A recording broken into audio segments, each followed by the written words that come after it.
जो तरीके हैं उनके बारे में उन्होंने क्या बताया, एक लाइन आप सभी के लिए। आप जो जीवन में खुशी चाहते हैं ना, उस खुशी को प्राप्त करने के लिए, इस खुशी को प्राप्त करने के लिए उनका मानना है कि जो आप काम कर रहे हैं, जो आप काम कर रहे हैं, जो आप सोच रहे हैं या जो आप बोल रहे हैं, ये जो काम करना, सोचना, बोलना, ये सभी में एक समानता दिखनी चाहिए। अगर ये समानता दिख रहे हैं तो निश्चित रूप से आप जीवन में हमेशा क्या रहेंगे, खुश रहेंगे।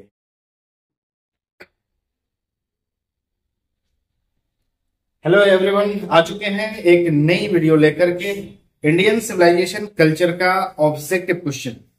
पिछले क्लास मतलब पिछली वीडियो में जो वन लाइन क्वेश्चन आंसर आप इंडियन सिविलाइजेशन और कल्चर से आपने देखा, उसी का ऑब्जेक्टिव क्वेश्चन क्विकली सॉल्व करते हुए ये सभी पैटर्न जो एग्जामिनेशन बेस्ड है, आप यहाँ पे ऑब्जेक्टिव क्वेश्चन फटाफट करना शुरू करें। और ये सभी क्वेश्चन जो है आपके बोर्ड में पूछे भी गए हैं या इम्पोर्टेंट है, अपने दोस्तों को भी शेयर करें। अगर आप देख रहे हैं तो इस सभी का नोट आप अपने नोटबुक में बना ले, है ना। तो ले चलते हैं आपके क्वेश्चन नंबर 1 की ओर। अगर इसकी बात करें तो स्पष्ट देख लीजिए, लिखा हुआ है Indian civilization and culture objective question. सभी क्वेश्चन यहीं से आएगा ना। तो यह आपका पहला ऑब्जेक्टिव वीडियो का पहला आपका यह वीडियो बन रहा है ना, 12 क्लास के लिए। चलिए क्वेश्चन नंबर 1 देख लीजिए, फटाफट क्विकली सॉल्व करते चलेंगे। छोटा छोटा थॉट्स उस पर पीछे मिलता चलेगा, है ना, हर एक ऑब्जेक्टिव क्वेश्चन के लिए। देखिए पहला क्वेश्चन आ रहा है कि महात्मा गांधी, पहला क्वेश्चन क्या है, महात्मा गांधी वाज मोर। तो जो स्टूडेंट पढ़ा होगा चैप्टर, तो महात्मा गांधी के बारे में ही वहां पे लिखा हुआ है कि Mahatma Gandhi was more a spiritual leader that any other leader, है ना। तो यहां पे ध्यान रखना है कि महात्मा गांधी एक स्पिरिचुअल लीडर है, क्लियर है। तो आपके आंसर कौन सा हो जाएगा, 1 नंबर हो जाएगा, क्लियर। अब आइए छोटे छोटे थॉट्स मिलते रहेंगे हर क्वेश्चन के लिए। Question number 2, he used as the chief weapons. मुख्य रूप से हथियार उनका कौन था जी, महात्मा गांधी जी का। तो सत्य और अहिंसा, ये बचपन से सुनते आ रहे होंगे। तो सत्य और अहिंसा का वर्ड क्या हो जाएगा, तो इसमें से ढूंढ लीजिए, ट्रूथ एंड नॉन वायलेंस। इसका भी आपका ऑप्शन कौन सा हो जाएगा, यह ऑप्शन 4 हो जाएगा। यह ऑप्शन कौन सा हो जाएगा, 4 हो जाएगा, क्लियर है। क्वेश्चन नंबर 3 में आइए, question number 3, he wrote different articles for. Mahatma Gandhi कई ऐसे आर्टिकल लिखे, तो किसके लिए लिखे ना, वह यंग इंडिया, मतलब जितने भी युवा इंडियन थे उन सभी के लिए। तो द हिंदू नहीं होगा, टाइम्स ऑफ इंडिया नहीं है, द विलेज नहीं है, यंग इंडिया, यह आपका आंसर हो जाएगा डी, क्लियर है। चलिए क्वेश्चन नंबर 4 में आएंगे, civilization points out to man. Civilization का अर्थ क्या है जी, एक व्यक्ति के लिए। सभ्यता का अर्थ क्या होना चाहिए, make money, no no no no, यह नहीं होगा। विन द एनिमी, दुश्मनों पे जीत हासिल करना, नहीं नहीं।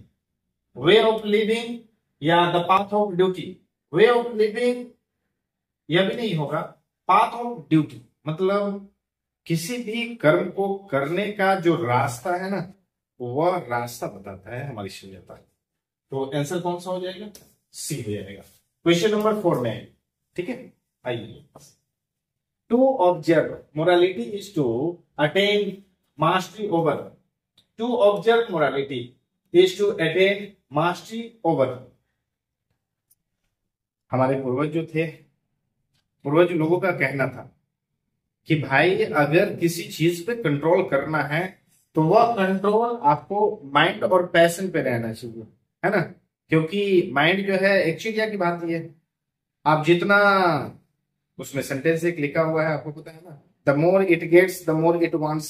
आप जितना ही चाहते हैं उतना ही आपका मन और भी भगाता है उस चीज को प्राप्त करने के लिए।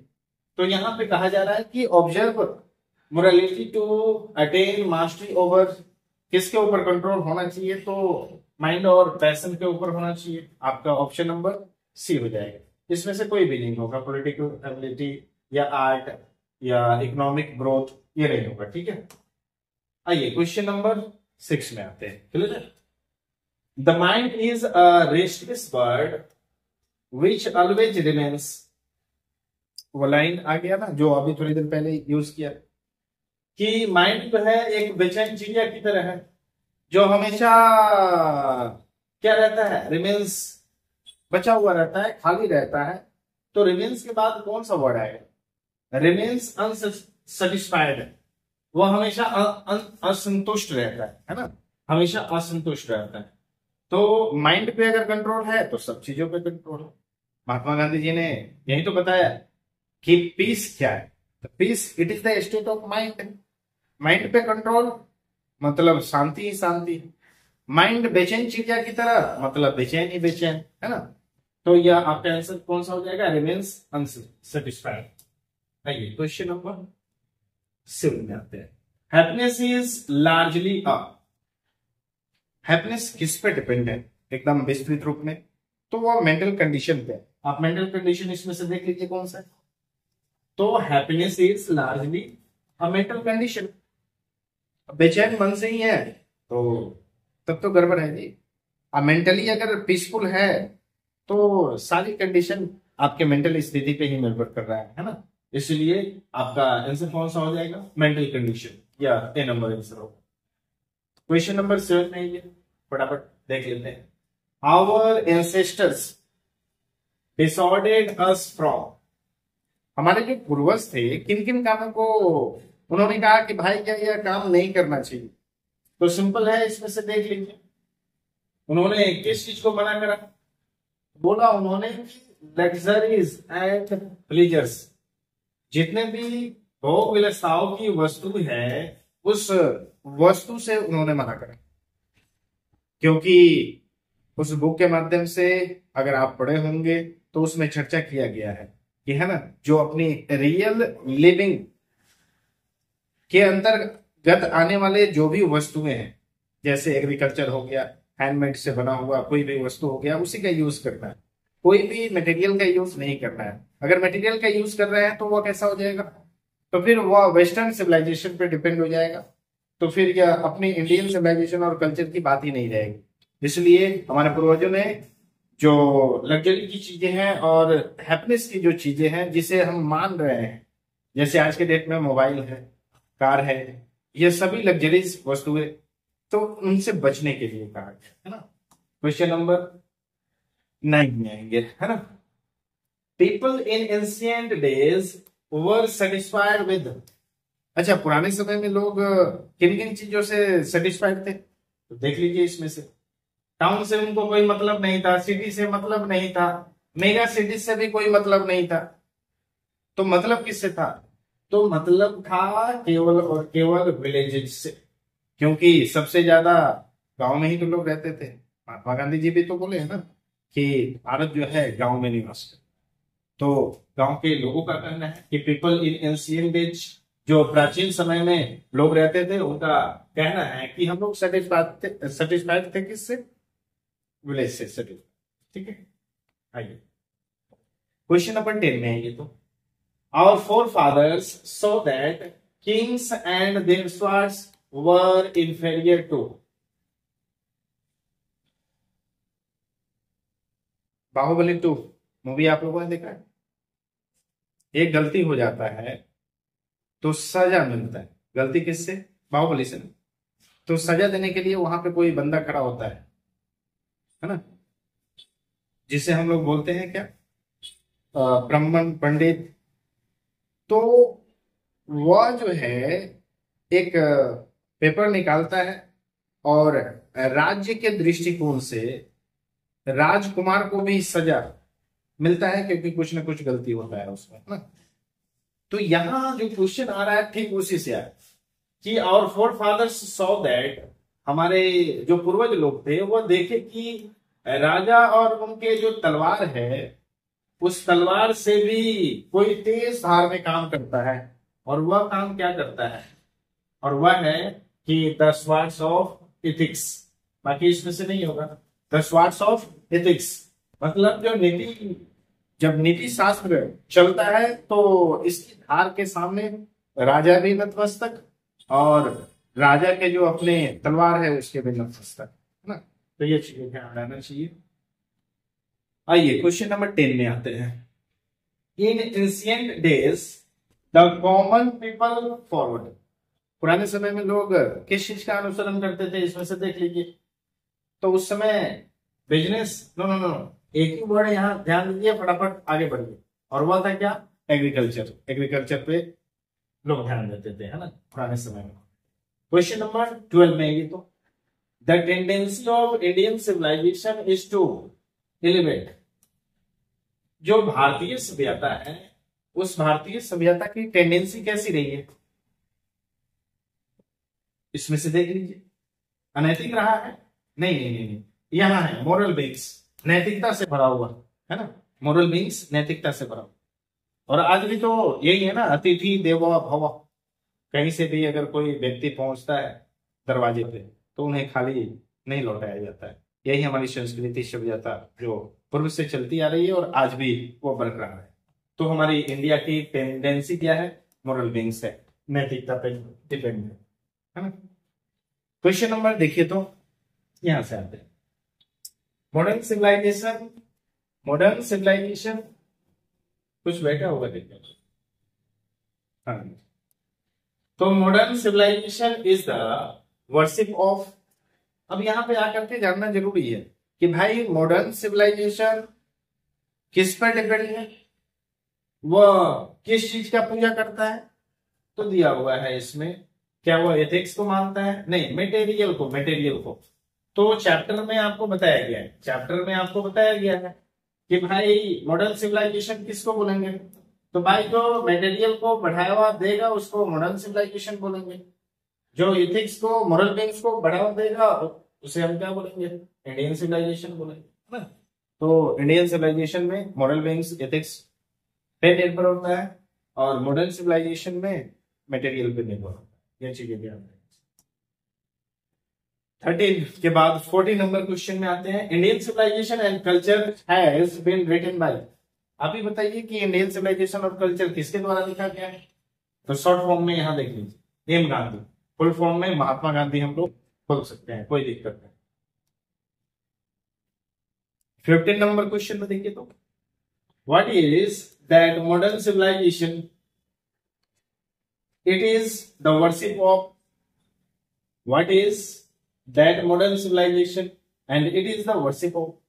कहा जा रहा है कि भाई मॉडर्न सिविलाइजेशन क्या है और मॉडर्न सिविलाइजेशन में किसकी पूजा होती है। तो मॉडर्न सिविलाइजेशन, अभी तो क्वेश्चन एक देखे हैं कि मटेरियल, है ना, मटेरियल की पूजा होती है इसमें। तो आपका आंसर कौन सा हो जाएगा, ए हो जाएगा। क्लियर। 16 नंबर क्वेश्चन है, our forefathers did not invent machinery because, हमारे जो पूर्वज लोग थे कोई भी मशीनों का निर्माण नहीं किए। और इसके पीछे कारण क्या था, इसके पीछे सिंपल कारण था, जितने भी व्यक्ति जो अलग अलग कंट्री में इन्वेंशन मशीनों का कर चुके हैं, अपने फोर फादर मतलब क्या, पूर्वज। तो अपने पूर्वज का कहना था कि अगर आप मशीनों का निर्माण कर लेंगे ना तो आप हो जाएंगे आलसी।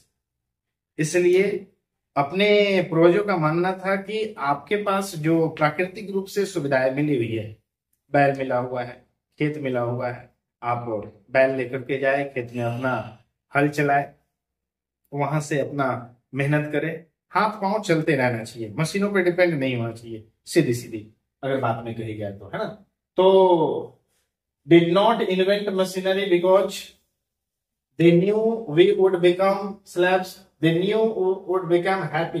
भाई ऐसा नहीं है, हैप्पी तो हो ही नहीं सकते। They did not like to see the comfortable us comfortable, यह कंफर्टेबल यह हो सकता है लेकिन उससे भी तगड़ा एक यहां दे रहा है। And they were jealous of us, नहीं या नहीं हो सकता। दे न्यू, वे लोग जानते थे कि वी वुड बिकम स्लैब्स, अगर मॉडर्न सिविलाइजेशन को अपना लेंगे तो हम लोग निश्चित रूप से गुलाम हो जाएंगे। इसलिए उस गुलामी से बचने के लिए उन्होंने कहा कि भाई हम लोगों ने इन्वेंट नहीं किया। क्लियर है? तो आंसर कौन सा हो जाएगा? ए हो जाएगा। ठीक है, चलिए 17 नंबर क्वेश्चन में ये तो Frau were rules of ancient, क्या हो जाएगा? ग्रीक या इजिप्ट? देखो जी, रसिया और इंडिया तो होगा नहीं, तो फ्राउ कहां का शासक था? तो एंशिएंट ग्रीक का, है ना। इसे कहीं कहीं ग्रीस भी लिखा हुआ मिलता है, तो यह ध्यान रखेंगे। आपका आंसर कौन सा हो जाएगा? ग्रीस हो जाएगा, इजिप्ट नहीं होगा। आइए 18 नंबर क्वेश्चन में, simple living and high thinking is the base of, यानी सिंपल लिविंग, साधारण जीवन, सोच ऊंचा। अब यह किनका मानना था? Indian civilization, European civilization, American civilization? भाई समय के साथ यह सभी सिविलाइजेशन की अपनी सभ्यता समाप्त हो गई। केवल और केवल एक ही था जिसका मानना था कि भाई आप अपने लिविंग को एकदम सिंपल रखें, थिंकिंग को हमेशा हाई रखें। तो सिंपल लिविंग, हाई थिंकिंग, यह आधार था इंडियन सिविलाइजेशन। हाँ भाई, question number 19, the sentence after all there is something in Hindus that has kept alive up till now is taken from। देखने में यह बड़ा लग रहा है सेंटेंस, केवल आपको सेंटेंस देखना है कि alive up till now, अभी तक जिंदा कौन रहा है। मतलब आपको स्पष्ट है कि यह लिया गया कहां से है, केवल यही पूछ रहे हैं। तो सेंटेंस अगर पढ़कर समझ लेंगे तो बातें समझ में आ जाएंगी, कोई दिक्कत नहीं है। तो आपसे यह लाइन देख करके पता चलता है कि यह इंडियन सिविलाइजेशन और कल्चर का है, और चैप्टर भी तो ऐसे ही चल रहे हैं, इंडियन सिविलाइजेशन कल्चर, तो क्वेश्चन भी तो यहीं से आएगा ना। केवल आपको यह सेंटेंस ध्यान में रखना है। तो इसमें आंसर कौन सा हो जाएगा? सी हो जाएगा कि इंडियन सिविलाइजेशन कल्चर से यह लाइन किए गए हैं। आइए 20 number question, the Gujarat equivalent for civilization means, कहा जाता है गुजराती भाषा में उस सेंस में सिविलाइजेशन का अर्थ क्या होना चाहिए। तो सिविलाइजेशन का अर्थ क्या होता है गुजराती अगर सेंस में कहा जाए तो एक वर्ड में वहां बोलते हैं गुड कंडक्ट, है ना, अच्छा प्रोडक्ट है जी, गुड कंडक्ट, यह होगा गुजराती लैंग्वेज में, है ना। चलिए 21 नंबर में है ये तो, dot dot were satisfied with true home rule. भाई कौन थे जो घर के बने हुए चीजों से ही वह संतुष्ट हो लिया करते थे? तो अभी कुछ दिन पहले चर्चा में आया तो था कि हमारे पूर्वज जो है वह प्लेजर और लग्जरियस चीजों से हम लोगों को दूर रखने के लिए कहा गया। मतलब साफ था कि वह जो है विलेजेस में रहना पसंद करते थे, और जो ट्रू होम रूल इस पे जो है आधारित अपने जीवन को जीते थे। तो सिंपल आंसर क्या हो गया? आवर एंसेस्टर, हमारे पूर्वज लोग। तो हमारे पूर्वज लोग क्या थे? सेटिस्फाइड थे किससे? तो जो ट्रू होम रूल है उस, है ना। क्वेश्चन नंबर 22 देख लीजिए, India remains immovable and that is her. Bharat ही एक ऐसा देश है जो संस्कृति और सभ्यता को लेकर के अभी भी अन्य देशों के अपेक्षा अभी भी बरकरार है, अभी भी बरकरार है। मतलब India remains immovable and that is her, तो यह क्या है? इंडिया के लिए अपनी एक गौरव की बात है, गौरव को बोलते हैं ग्लोरी, है ना। तो आंसर क्या हो जाएगा? India remains immovable and that is her glory. Clear है? चलिए 23 नंबर क्वेश्चन में ये तो, Gandhi ji died at the hands of a fanatic, यानी एक ऐसे व्यक्ति के द्वारा मार दिया गया जिसे हम लोग नथुराम गोड्स बोलते हैं, है ना। गांधी जी की मृत्यु अब हुई कब भाई? मार दिया गया तो कब मार दिया गया? तो 84, ऐसा तो होगा नहीं, है ना। 1947 में आजादी के समय में वो तो थे ही, तो यह भी होगा नहीं। 26 जनवरी 1950 के समय में तो संविधान को लागू किया गया, तो इस समय होगा नहीं। तो देख लीजिए 30 जनवरी 1948, इसी दिन को जय हिंद जय भारत कर दिया गया, है ना। थोड़ा सा जय हिंद जय भारत बोला नहीं होना चाहिए, है ना? समझ सकते हैं क्वेश्चन को लेकर के आया था। आइए तो 24 नंबर क्वेश्चन देख लीजिए। Mahatma Gandhi has written the lesson. तो पढ़ तो रहे हैं भाई, कौन सा? इंडियन सिविलाइजेशन एंड कल्चर, यही तो है जो महात्मा गांधी जी के द्वारा, भाई सॉरी जी लगाना आप लोगों के लिए भी अनिवार्य है, मेरे लिए भी अनिवार्य है कि नहीं? चलो क्वेश्चन लास्ट, क्योंकि वॉल्यूम 1 ही रखा गया है इसलिए 25 क्वेश्चन इसमें रहेंगे। Indian glory is that it is, एक क्वेश्चन आया था, है ना? यह अचल शब्द में है ना, कि भारतीय जो गौरव है यह कैसा है जी? तो यह मूवेबल नहीं, इमूवेबल है ना, अचल कर देंगे, है ना? मूवेबल नहीं करेंगे, इमूवेबल करेंगे, एकदम भारतीय गौरव जो है बरकरार है जी। ठीक है, तो आज के इस वीडियो में यह 25 क्वेश्चन रहेंगे। जाते जाते मैं आप सभी के लिए एक लाइन महात्मा गांधी जी के बारे में, जो उनका अपना जीवन शैली था, जीवन के बारे में उनका क्या अनुभव था, उस अनुभव को शेयर करता हूं। ध्यान देना यहाँ पे। तो जीवन और जीवन जीने के तरीके में उन्होंने क्या बताया कि जीवन में जो तरीके हैं उनके बारे में उन्होंने क्या बताया।